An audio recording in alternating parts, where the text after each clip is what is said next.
perisai kami. Oleh sebab itu kami selalu berserah kepada Engkau, karena di dalam mula kami mendapatkan kekuatan, mendapatkan penghiburan, mendapatkan anugerah. Biarlah Tuhan hari ini firman yang kami dengar boleh menggugah hati kami, membangun kekuatan di dalam jiwa kami, supaya kami boleh serupa dengan Engkau. Bapa, biarlah roh kami, hati kami, pikiran kami dibentuk oleh kebenaran-Mu. Tuntunlah kami Tuhan, karena kami adalah manusia yang tangan-Mu, jemaat-Mu, sahabat-sahabat kami yang online maupun offline, yang ibadah bersama-sama. Hamba mohon berkatilah mereka dengan kebenaran. Menyerahkan jauhkan daripada yang jahat, dari kuasa yang jahat. Kemuliaan-Mu, darah-Mu melingkupi kami sekalian. Di dalam nama Tuhan Yesus Kristus kami berdoa. Amin. Silakan duduk. Selamat pagi saudara-saudara dan rekan-rekan dan jemaah semua pagi. Kita bersyukur kalau kita boleh bisa ibadah secara offline, dan hari ini kita juga bersama-sama dengan sahabat-sahabat kita ibadah secara online. Kita rindu hari ini kita diberkati. Siap diberkati Tuhan? Mari kita membaca firman Tuhan di dalam Kejadian pasal 4.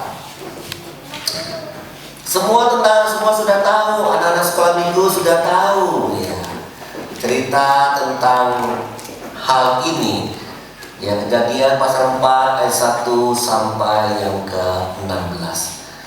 Kita akan baca bersama-sama. Nanti jemaah dipandu oleh Santi. Kita baca secara bergiliran. Kejadian 4 1 sampai 16.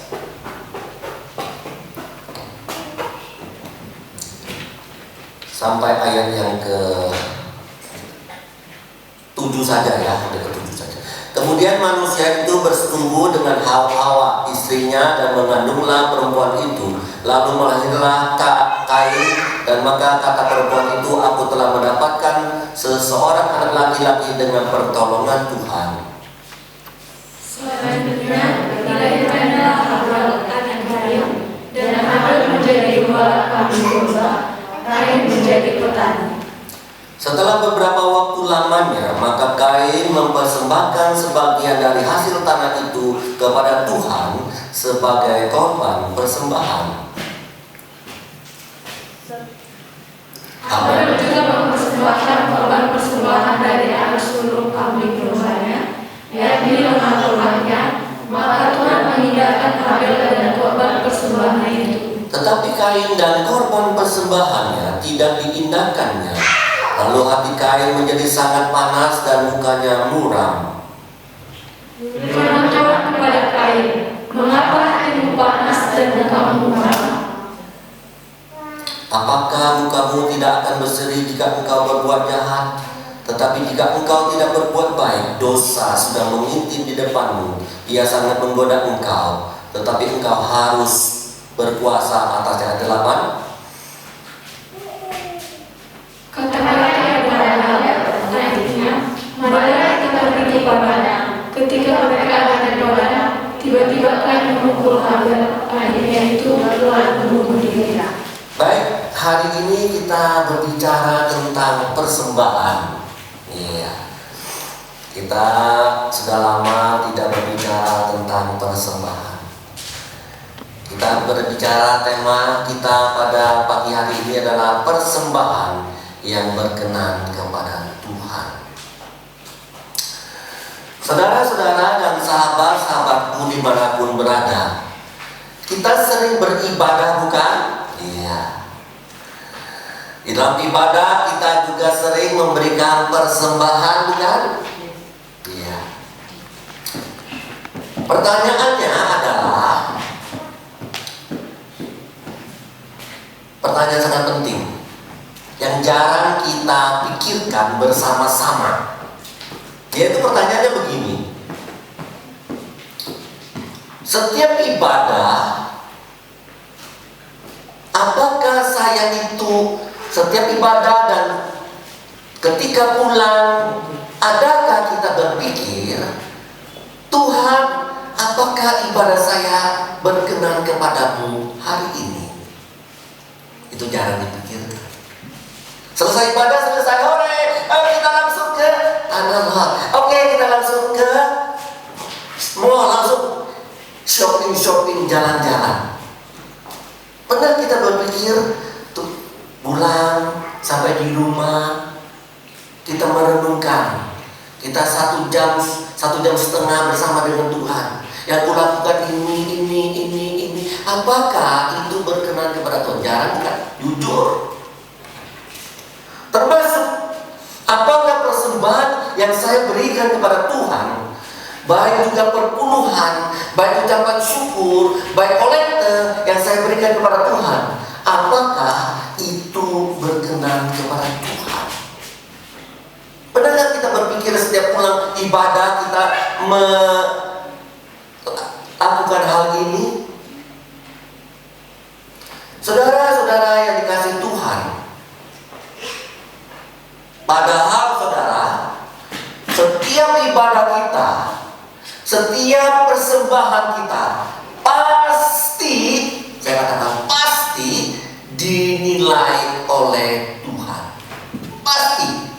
Apakah layak atau tidak, pasti dinilai oleh Tuhan. Diterima atau tidak, pasti dilihat oleh Tuhan, baik atau tidak, atau menyenangkan Tuhan atau tidak. Itu pasti. Seperti kita melihat ibadah dan persembahan Kain dan Habel, itu dinilai oleh Tuhan. Ada yang diterima, ada yang ditolak, ada yang berkenan, ada yang tidak berkenan kepada Tuhan.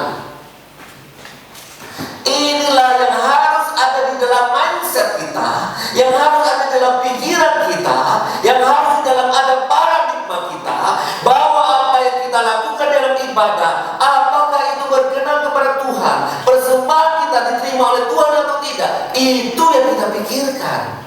Dalam setiap ibadah kita, dalam setiap persembahan kita, ketika kita memberikan persembahan kepada Tuhan, Tuhan, aku rindu persembahan ini berkenan kepadamu, diberkatimu, diterima, menyenangkan Engkau.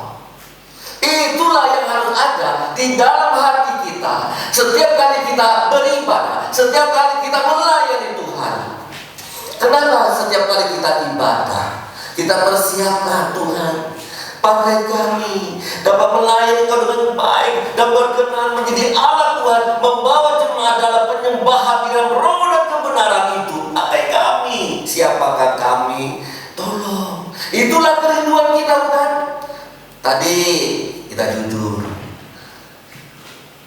Apa? Daniela ketika berdoa, apakah punya sikap seperti itu? Pasti. Nanti waktu persembahan, ketika di rumah, waktu perpuluhan, waktu syukur, ketika aku mau memberikan persembahan, juga punya sikap seperti itu. Jangan punya sikap begini, saudara. Ya, saudara, ibadah saya diterima atau tidak, terserah. Persembahan saya diterima atau tidak diterima, terserah. Jadi tidak pernah dipikirkan. Akhirnya persembahan saya, ibadah saya seadanya. Itu kalau sudah begitu, ya repot kita. Kenapa? Ibadah kita, persembahan kita, semuanya bisa sia-sia. Saya rindu setiap saudara dan sahabat-sahabat saya yang ada di online hari ini, mari kita rindu dan kita punya satu prinsip, apa yang kita lakukan dalam ibadah, semuanya harus berkenan kepada Tuhan. Semuanya persembahan kita harus diterima oleh Tuhan, benar? Jangan sampai tidak. Jangan sampai punya pikiran terima atau terima terserah. Loh, tidak bisa. Saya kuliah dulu, ketika masuk kuliah dulu, saya katakan kuliah, saya punya satu pemikiran, satu keinginan, satu harapan. pasti lulus sarjana. Jangan punya pikiran begini ya. Siapa? Herbert Henam. Ya mau lulus atau enggak terserah. Kamu kesini dari dia kesini punya pikiran begitu atau enggak? Enggak, harus lulus, harus dapat sarjana. Setuju? Nah, sama dengan ibadah, sama setiap persembahan kita. Tuhan, saya mau ibadah, saya mau berkenan kepada Tuhan. Harus berkenan.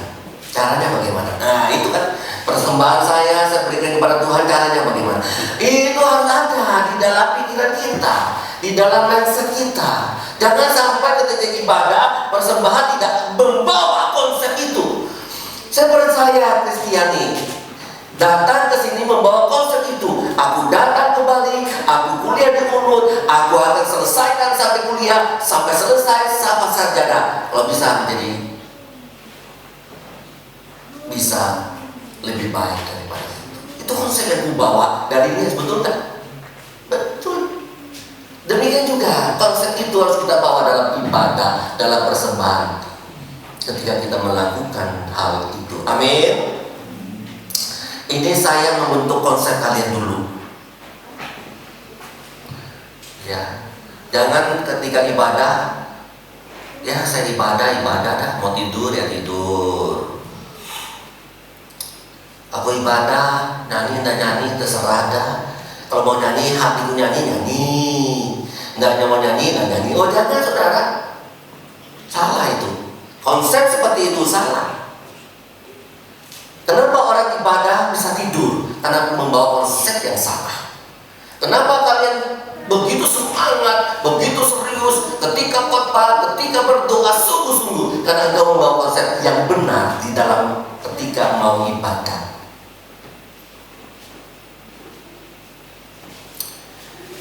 Saudara yang dikasihi oleh Tuhan, mari kita melihat mengapa persembahan dan ibadah itu ada yang diterima dan ada yang ditolak oleh Allah. Sekali lagi, ibadah kita, persembahan kita pasti dinilai oleh Tuhan. Ada yang diterima, ada yang ditolak. Masa kita mau ditolak terus? Masa Jenny cintanya kepada si A ditolak, cinta si B ditolak, cinta ke C ditolak. Saudara yang dikasih oleh Tuhan, satu orang mengatakan demikian. Perhatikan saudara, bahwa faktor utama mempengaruhi persembahan yang diterima oleh Tuhan adalah faktor manusia yang memberi. Sekali lagi, ini orang mengatakan bahwa faktor utama yang mempengaruhi persembahan kita diterima oleh Tuhan adalah faktor dari manusia yang memberi daripada faktor persembahannya. Saya setuju dengan kalimat ini. Pendeta setuju dengan pernyataan ini. Saudara, saya kasih contoh. Mari kita lihat ayat 4 dan ayat 5. Ayat 4 dan ayat 5 dengan jelas. Mari kita perhatikan kalimat dan urutannya. Kita perhatikan ayat 4 dan 5, perhatikan urutannya. Tuhan dikatakan apa? Mengindahkan persembahan Kain, betul? Tuhan mengindahkan Kain. Baru Tuhan mengindahkan persembahan Habel, dan Tuhan mengindahkan persembahannya. Coba perhatikan urutannya. Orangnya dulu, Habelnya dulu, baru persembahannya, baru barangnya. Saudara, coba kita lihat lagi. Tuhan tidak mengindahkan Kain, nama Kain dulu, baru Tuhan tidak mengindahkan persembahan, baru barangnya. Saudara, jangan dibalik tuh, saudara. Jangan dibalik, barangnya dulu, baru persembahannya. Apa artinya? Artinya Tuhan melihat orangnya dulu, baru persembahannya. Di dalam Alkitab biasanya penunjukan yang pertama itu lebih penting daripada penunjukan yang kedua. Sekali lagi, di dalam Alkitab mengingatkan kepada kita, kalau Alkitab menyatakan orang yang pertama itu pasti biasanya lebih penting daripada yang kedua, penunjukan kalimat yang kedua. Contohnya, ketika Tuhan Yesus menyembuhkan orang, kita perhatikan, Tuhan melihat imannya dulu, baru menyembuhkan orang itu. Lalu Tuhan Yesus berkata, karena imanmu maka engkau sembuh, karena imanmu maka engkau tahir. Mana yang lebih penting, iman atau kesembuhan?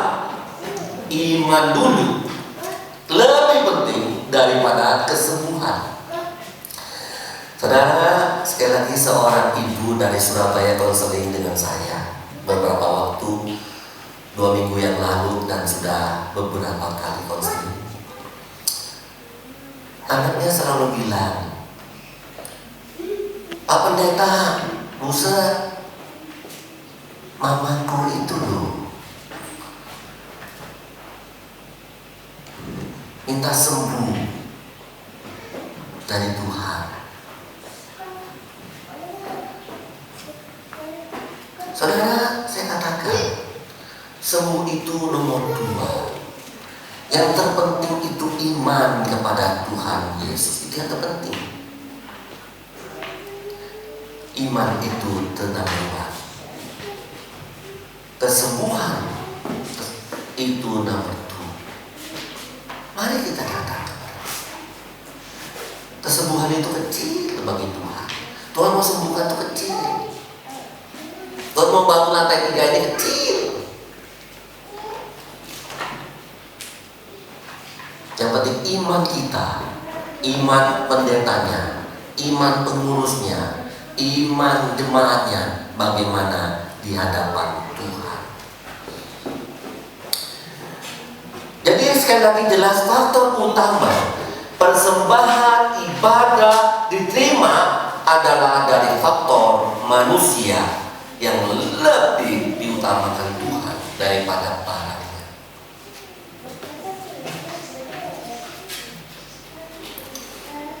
Saudara-saudara yang dikasihi Tuhan, mari kita lihat mengapa ibadah persembahan Kain ditolak, mengapa persembahan Habel diterima. Kita harus mengerti bahwa kenapa Allah menolak, kenapa Allah menerima, pasti ada listnya, alasannya. Faktor apa yang menyebabkan Allah menerima dan Allah menolak? Faktornya bukan dari Allah, tapi faktornya daripada manusia.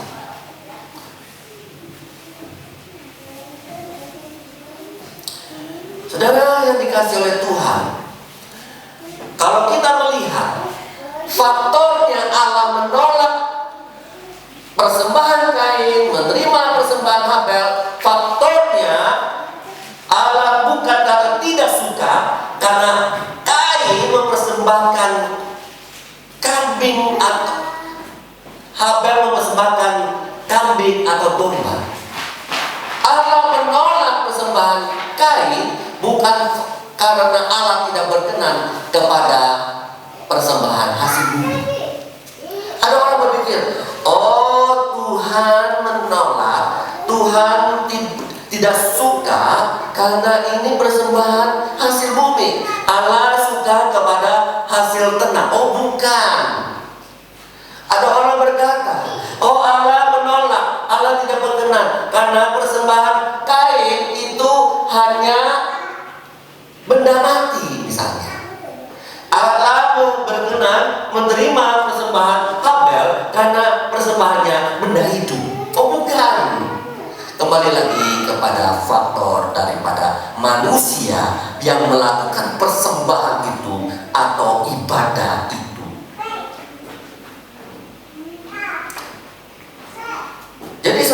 yang dikasih oleh Tuhan, dari kejadian yang kita baca, memang tidak jelas dan secara eksplisit, yang artinya secara nyata memberitahukan kepada kita mengapa Allah menerima dan mengapa Allah menolak. Memang, tapi kita mengerti wahyu itu, pernyataan Allah itu progresif. Memang pada waktu Musa menuliskan kitab ini, Allah tidak menyatakan secara eksplisit menerima dan menolak persembahan mereka. Tetapi wahyu itu berprogresif. Kemudian pada waktu penulisan, si penulis Ibrani menuliskan dan mewahyukan, disitulah Allah menjelaskan akan mengapa Allah menerima dan Allah menolak. Kemudian dituliskan oleh 1 Yohanes juga. Di dalam Yohanes juga di sana dikatakan bahwa alasan Allah menerima dan menolak. Mari kita lihat Ibrani 11 ayat 4.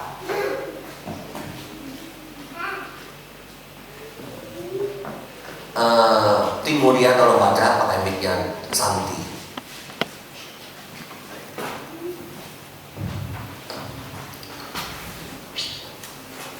Ibrani 11 ayat 4. Karena iman Habel telah mempersembahkan kepada Allah korban yang lebih baik daripada korban Kain.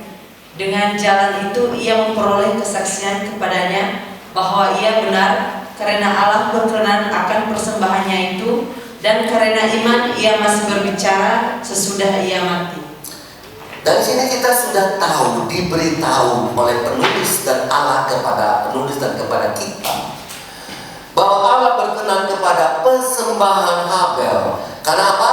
Karena imannya Habel. Iman Habel di dalam memberikan persembahan lebih baik karena iman. Yang kedua, karena kebenaran kehidupannya benar di mata Tuhan. Inilah yang perlu kita pelajari bersama. Jadi kita bisa menjawab mengapa persembahan Kain ditolak oleh Allah. Karena faktor orangnya, faktor Kainnya, yaitu faktor dari iman dan kehidupannya tidak benar di hadapan Tuhan. Saudara yang dikasihi oleh Tuhan, jadi kita dapat menjawab, persembahan saya bisa diterima, bisa ditolak oleh Tuhan hanya dua faktor daripada pemberi itu. Tuhan melihat imanmu, melihat iman saya ketika memberi. Tuhan melihat kehidupanmu berkenan kepada Tuhan atau tidak ketika kita memberi persembahan itu. Saudara, imannya Habel, bayangkan, sampai disejajarkan dengan iman Bapak Abraham, dengan Sarah, dengan Yusuf. Saudara, luar biasa. Sekali lagi, ini jawaban Tuhan karena iman dan kehidupan yang benar di hadapan Tuhan.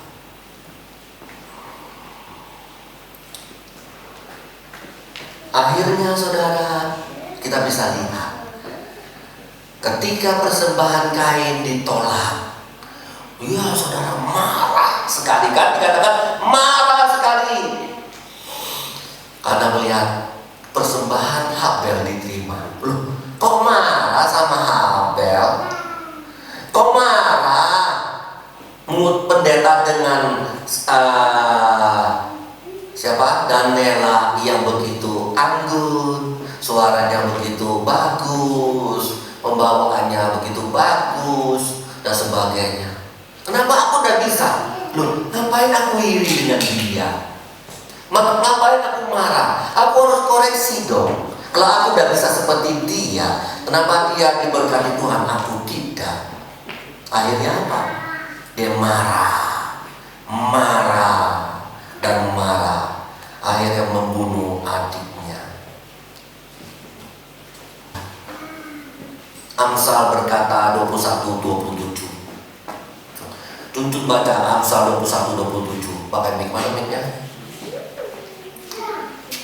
Langsung aja baca. Amsal 21 ayat 27, korban orang fasik adalah kekejian, lebih-lebih kalau dipersembahkan dengan maksud jelas. Persembahan persembahan orang fasik adalah orang yang tidak benar, orang yang selalu mengabaikan perintah Tuhan, orang yang tidak taat kepada Tuhan adalah persembahan kekejian bagi Tuhan. Artinya ya tidak diterima persembahannya. Saudara, di dalam Markus 12:33 kita tidak bacakan, di mana Yesus berkata, mengasihi Allah dengan segenap hatimu, mengasihi Allah dengan kekuatanmu, dengan pengertianmu, dengan segenap hatimu. Itu lebih utama daripada persembahan. Artinya, ketaatanmu, kepatuhanmu, kesungguhanmu itu lebih utama daripada persembahan.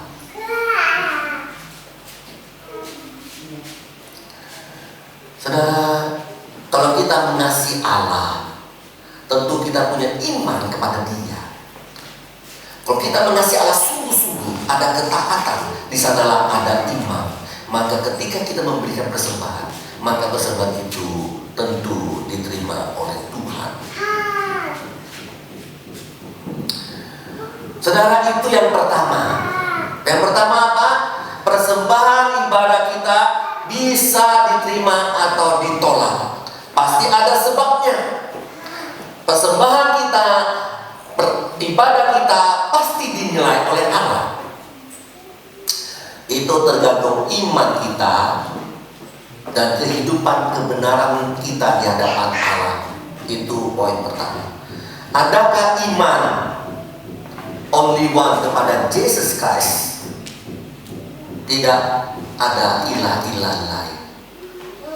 Tidak menduakan Tuhan, atau dengan kata lain, menomorduakan, menomortigakan Tuhan. Di sini kamu menyembah Allah, Yesus Kristus. Di sana engkau menyembah ilah-ilah, engkau persembahan pun tidak diterima. Apalagi persembahan yang didapat dari ilah lain, kalau persembahkan kepada Tuhan 100% tidak diterima oleh Tuhan.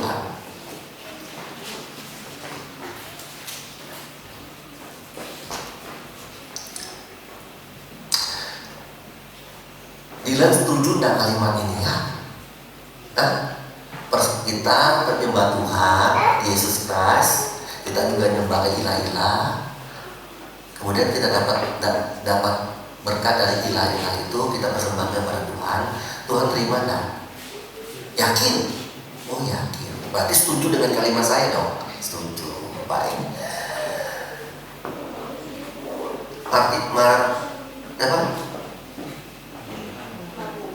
Martinus, kamu setuju ya dengan kalimat saya? Setuju? Setuju ya? Iya. Baik, saudara, itu yang pertama ya. Sekarang yang kedua. Nah, ini penting saudara, ini penting. Ini penting. Coba kalian perhatikan baik-baik ya. Iman yang baik akan menghasilkan persembahan yang baik pula. Iman yang tidak baik tidak akan menghasilkan persembahan yang the best. Setuju tak? Setuju?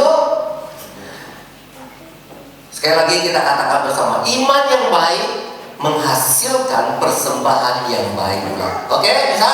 1, 2, 3. Iman yang baik menghasilkan persembahan yang baik pula. 1, 2, 3. Iman yang baik menghasilkan persembahan yang baik pula. Amin. Nah, loh, ini prinsip dulu, Ya, saya harus menanamkan konsep ini dalam mindset saudara. Ya, oke. Kita tahu Habel itu iman baik, kenapa harus disejajarkan dengan Bapak Abraham? Oh pasti baik dah, dan mungkin tidak. Oke, kita tahu pasti karena Habel mengasihi Allah, mengutamakan Allah, taat kepada Allah. Akhirnya apa? Memberikan persembahan yang the best. Ini asumsi kita kan, betul nggak? Iman yang the best menghasilkan persembahan yang the best.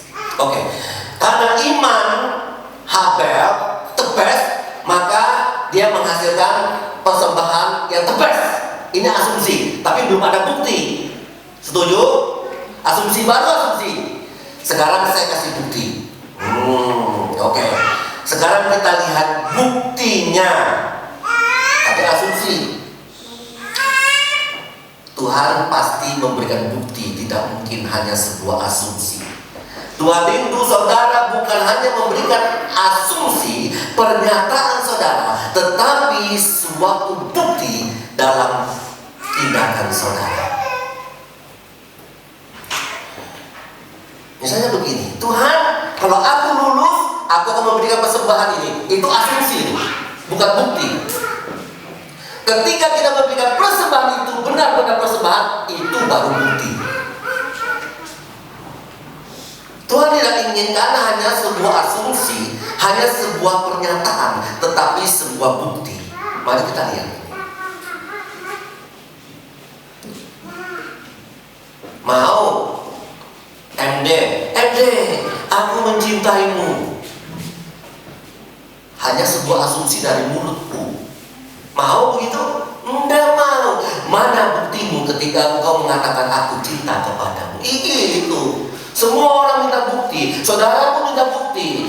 Habel dikatakan iman yang the best akan menghasilkan the best. Iya, itu asumsi. Mana buktinya? Kita lihat bukti ini di dalam ayat 3 dan yang keempat. Baik saudara, ayat 3 dan keempat, di mana sama-sama memberikan persembahan, betul? Oke. Perhatikan. Kalimat Kain dikatakan mempersembahkan apa? Sebagian hasil bumi, oke? Ya, oke. Sekarang yang kedua, Habel juga dikatakan mempersembahkan apa? Anak yang sulung kambing domba. Mempersembahkan yang lemak-lemak, yang gemuk-gemuk, yang bagus-bagus. Saudara, di sini ada penunjukan perbedaan dalam perhatikan. Dikatakan Kain mempersembahkan sebagian, titik. Ya memang mempersembahkan sebagian. Habel juga mempersembahkan sebagian, dan semua. Kenapa sampai Alkitab Allah mengatakan, kenapa tidak mengatakan Kain mempersembahkan sebagian, Habel mempersembahkan sebagian, Habel diterima, Kain tidak? Kenapa ada kalimat perkataan lagi, Habel mempersembahkan anak yang sulung, mempersembahkan lemak-lemak? Ada tambahannya. Itu pasti ada maksud Allah. Dan mungkin tidak. Mari kita lihat yang sulung. Nah, kok bukan yang bungsu? Ya ada, aku persembahkan kepada anak, kepada Tuhan yang bungsu aja, yang jelek aja. Jangan yang tunggal, yang sulung. Aduh, yang sulung itu kan penerus generasiku. Yang sulung itu kan yang utama. Yang sulung itu kan yang penting. Yang bungsu-bungsu lah. Kalau orang Tionghoa, sulung itu sulung apa? Anak yang pertama itu, wow, berharga itu.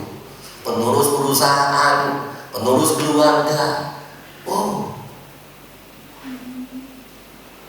Sama dengan Nias lah, sama dengan Toraja lah.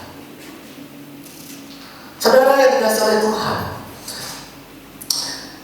kita tahu kambing dombanya sudah melahirkan, sudah punya generasi. Kenapa dia memberikan persembahan yang sulung? bukan generasi kedua, bukan generasi ketiga, bukan generasi keempat. Itu pertanyaan.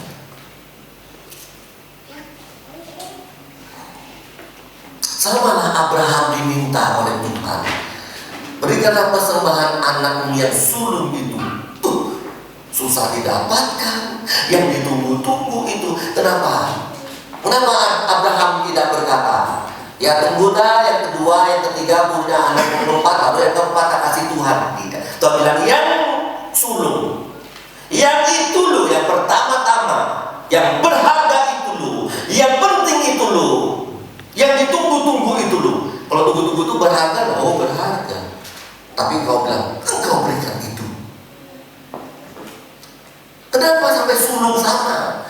Tuhan, karena Tuhan tahu Habel memberikan yang the best, yang utama, yang berharga itu kepada Tuhan, bukan yang bungsu, bukan yang cacat, bukan yang terakhir. Betapa seringnya kita memberikan kepada Tuhan yang sudah tidak terpakai lagi di rumah, yang sudah rusak kita persembahkan. Saudara yang dikasih oleh Tuhan, yang kedua dikatakan apa? Lemak-lemak. Yang dikatakan apa? Gemuk-gemuk. Yang dikatakan apa? Yang bagus-bagus. The best yang diberikan kepada Tuhan, yang buruk bukan. Saudara, karena iman Habel yang baik, maka Alkitab mencatat persembahannya pun baik, bagus, the best, yang utama. Tidak heran dimasukkan dalam iman sejajar dengan Abraham. Kalau iman kita seperti itu, kita akan disejajarkan oleh Tuhan. Iman kita diangkat oleh Tuhan, tentu diberkati Tuhan. Ini pujian. Oh, tulisan kepada Habel, persembahan yang pertama dalam sejarah dunia, yang pertama kali diadakan. Tuhan sudah memberikan petunjuk kepada manusia bahwa ada persembahan yang diterima atau yang didorong. Ketika persembahan yang diterima, yang diberikan yang the best, yang utama, yang gemuk-gemuk itu, Tuhan memberikan pujian, dicatat sampai akhir zaman. Dari permulaan manusia sampai akhir manusia, itu dicatat oleh Allah dan diingat oleh Allah dan sebagai contoh bagi umat manusia. Betapa indahnya iman seperti itu. Saya rindu saudara punya iman seperti itu. Amin. Tercatat, dipuji Allah, dinyatakan Allah kepada dunia.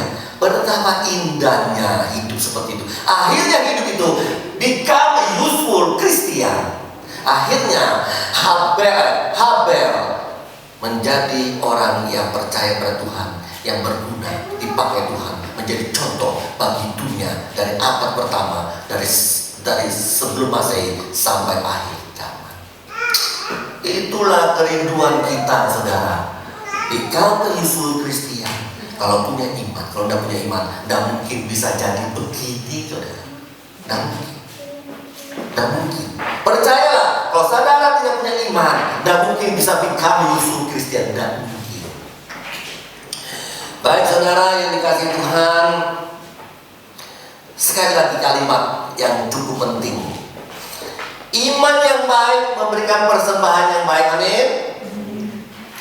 Iman yang kecil akan memberikan persembahan yang kecil juga. Ini dia kalimat yang baru keluar lagi. Ya saudara, imanmu kecil akan memberikan persembahan yang kecil. Ya Dorti, setuju? Setuju? Setuju enggak? Mana ada iman yang kecil bisa memberikan persembahan yang besar? Tidak bisa.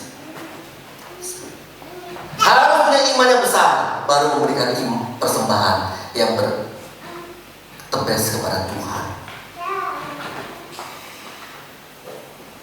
Saudara yang dikasih oleh Tuhan, bukan berarti persembahan yang kecil menunjukkan iman yang kecil. Yang dibalik-balik ya saudara. Sekali lagi, iman yang kecil akan menghasilkan persembahan yang kecil. Tapi bukan berarti iman persembahan yang kecil menunjukkan iman yang kecil. Bukan, yang dibalik-balik. Saudara yang dikasih oleh Tuhan, kalau kita kita diberkati berlimpah-limpah. Diberkati berlimpah-limpah, tapi imannya kecil, maka kita akan memberikan persembahan yang kecil-kecil kepada Tuhan. Contoh. Nanti kalian langsung kayak begini. Aku diberkati Tuhan berlimpah-limpah. Ya, misalnya, aku punya uang berlimpah-limpah. Aku mampu memberikan persembahan 1 minggu, persembahan kolektor 1 juta. Misalnya begini.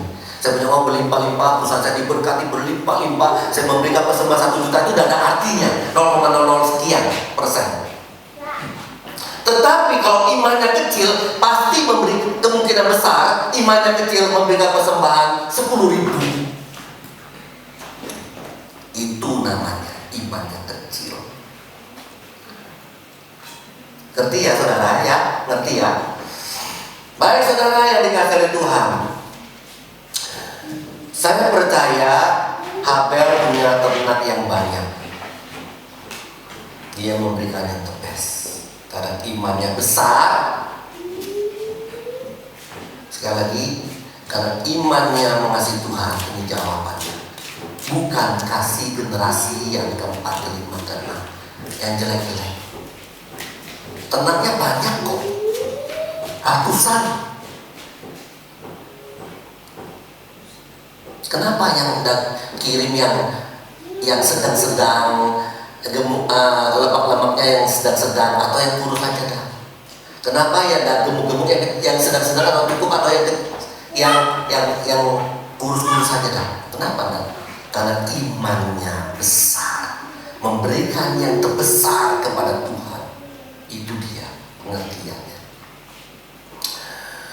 Mari kita lihat janda di dalam Markus pasal 12:42.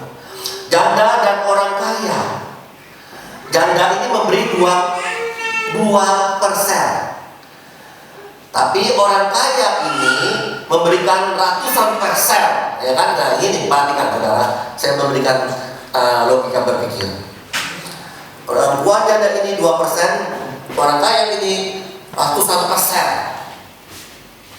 Tetapi kenapa Tuhan Yesus memuji perempuan ini? Karena melihat imannya dari janda ini. Imannya.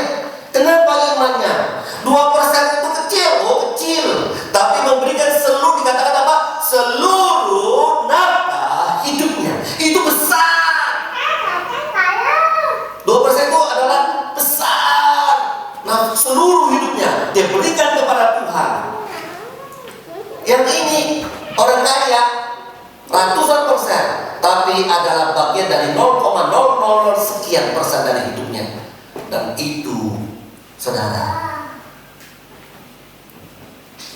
Tuhan tidak memuji itu.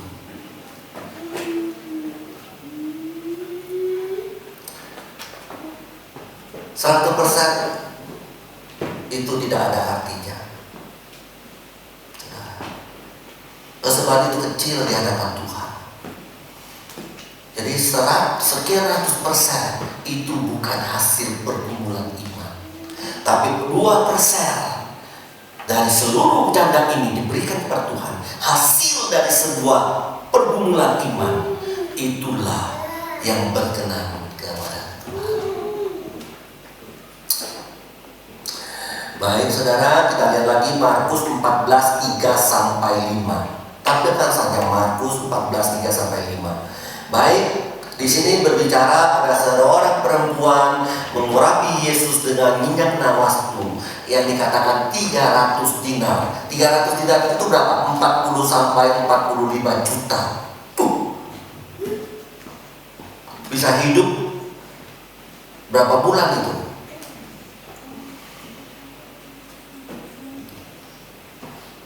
Orang bilang pemborosan, orang bilang percuma. Kenapa bagi mereka bilang begitu? Tapi bagi Tuhan Yesus itu tindakan yang baik. Ayat 6. Tindakan yang baik, perbuatan yang tepat.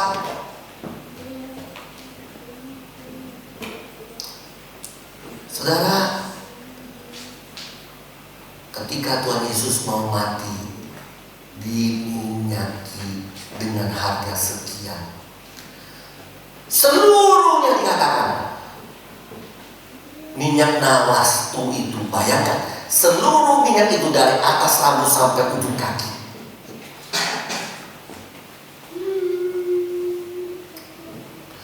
Waktu yang tepat, yang memang benar-benar yang diperlukan oleh Tuhan. Pertanyaannya, kenapa Tuhan Yesus berkata? Iya kan? Kenapa? Pertanyaannya, 300 apa tadi? Dinar itu, minyak nawastu itu. Kenapa dia tidak belikan yang 25.000 saja? Belikan 25.000 diurapi kepada minyak rambut. Kenapa sampai 300 dinar yang 45 juta itu diberikan kepada Tuhan?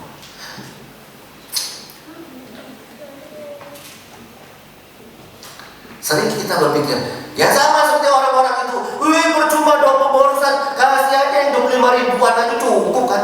Sering kali kita berpikir seperti itu, sama dengan orang-orang pada waktu itu. Mungkin ada orang berpikir, berbuat Tuhan, susah, itu kan segini, sudah, itu kan mahal, paling 2 juta, ya sudahlah, nggak apa-apa, yang tebes juga, tebes, tapi jangan semua dong. Aja deh, saya sebesar aja, simpan lagi, yang lainnya lagi, nanti kasih lagi, yang lainnya kasih lagi, yang lainnya kasih lagi. Jangan habiskan buat Yesus itu, jangan. Mungkin ada orang begitu, biasa, kira-kira ada nggak? Kira-kira ada. Ini pemikiran orang. Oh ada pasti pemikiran seperti itu. Tapi perempuan ini bilang, aku berikan yang terbes dari hidupku. Yesus hanya mati waktu itu. Aku akan memberikan yang terbaik. Karena Yesus mati pun memberikan yang terbaik kepada saya.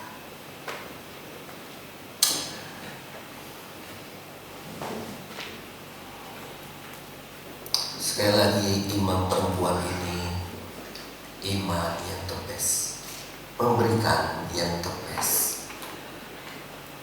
Kita sama-sama lagi, iman terbes memberikan itu. 1, 2, 3. Iman yang terbes memberikan persembahan yang terbes. 1, 2, 3. Iman yang terbes memberikan persembahan yang terbes. Nah, ingat ya, nanti Daniela jadi suatu notaris yang terkenal di Pulau Bali.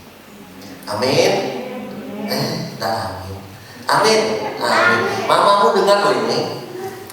Di Bontang, di Sangatta dengar loh ini. Saudara, nanti kalau sudah diberkati dan diberkati,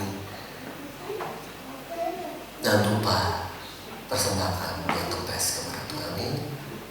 Saya berdoa kamu dapat terbes.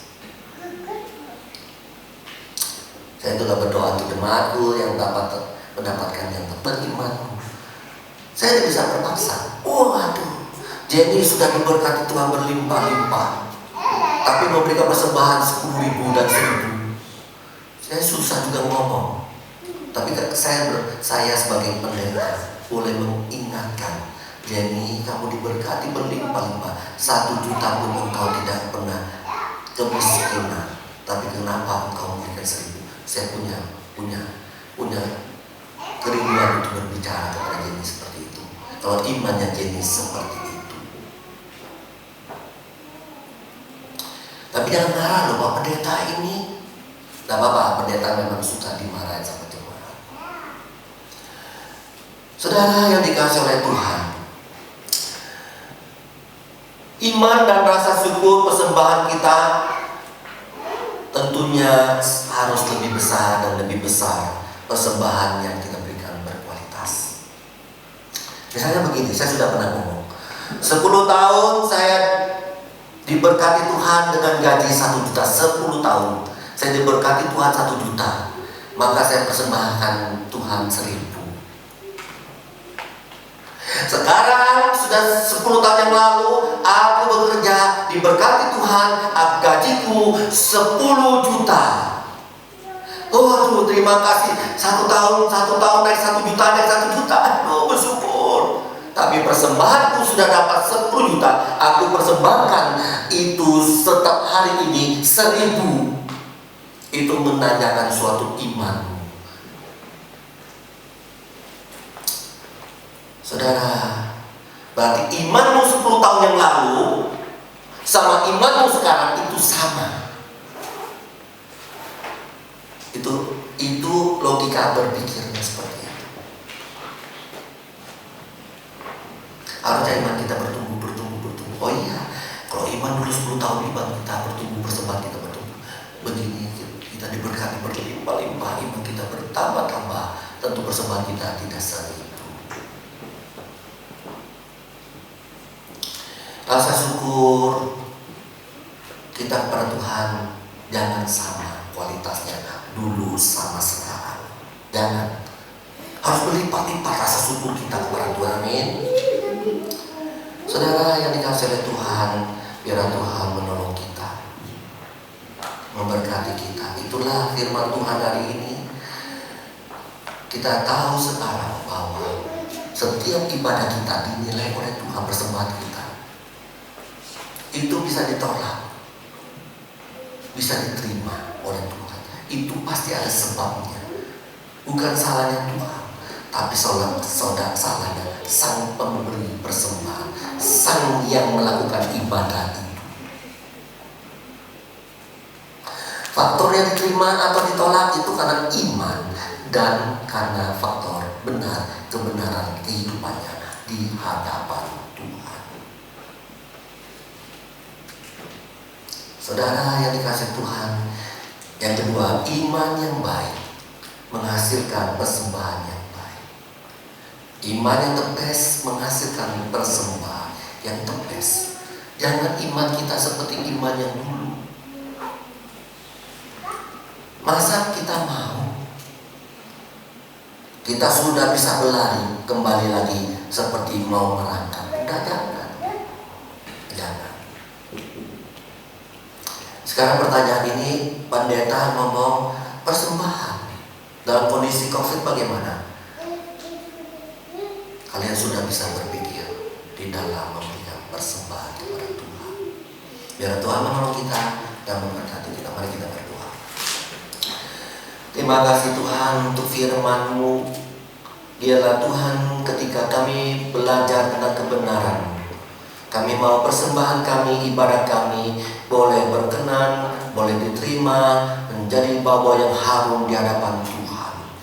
Bapa, berikan kepada kami iman. Ketika kami diberkati berlimpah-limpah, biar iman kami berlimpah-limpah juga, rasa syukur kami berlimpah-limpah juga, dan kami memberikan persembahan kepada Tuhan berlimpah-limpah juga. Terima kasih Tuhan, Engkau betapa baiknya kepada kami, memberkati kami sampai hari ini, memberkati orang tua kami, memberkati pekerjaan kami. Walaupun dalam situasi kondisi COVID ini, pandemi ini, Engkau tetap memberkati kami. Terima kasih Tuhan, kami percaya anugerah-Mu selalu iya dan amin dan dinyatakan kepada kami, dan kami tak berkekurangan. Engkaulah Alfa dan Omega, yang tak berawal dan tak berakhir, yang selalu menyediakan tepat pada waktunya. Terima kasih firman, dalam nama Tuhan Yesus Kristus kami berdoa. Amin. Semua diberkati Tuhan.